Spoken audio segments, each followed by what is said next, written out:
વડોદરાના સાવલી તાલુકાના પોઈચા ગ્રામ પંચાયતની અનામત સીટ પર ચૂંટાયેલા મીનાબેન જાડેજા સામે જાતિના ખોટા દાખલાનો આક્ષેપ થયો છે। તેમજ સોમાભાઈ પ્રજાપતિએ પોલીસ મારફતે સાવલી પોલીસ મથકે લેખિતમાં અરજી કરી છે। સરપંચ મીનાબેનનો જન્મ દાખલો અને શાળાનો રેકોર્ડ હિન્દુ રાજપૂત હોવાનું થયું છે અને બક્ષીપંચ અનામત સીટ માટે પસંદગી માટે નિયમો ભંગ થયાનો આક્ષેપ લાગ્યો છે।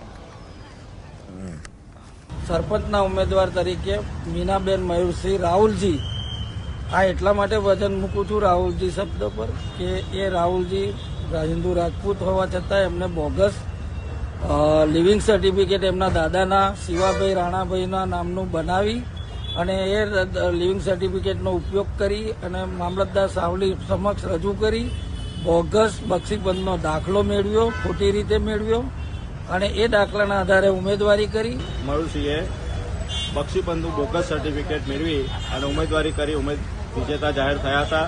તેમને તેમનો બક્ષીપંચનો દાખલો ચેલેન્જ કરતી અમે અરજી તાલુકા પંચાયત ટીડીઓ સાહેબને અને મામલતદારશ્રીને આપેલી છે, છતાંય મામલતદારશ્રી આમાં કોઈ પણ કારણોસર ડિલે કરી રહ્યા છે અને અમને ન્યાય વહેલો મળે એટલા માટે અમે ફરિયાદ આપવા માટે અહીંયા પોલીસ સ્ટેશન સાવલી આવ્યા છીએ।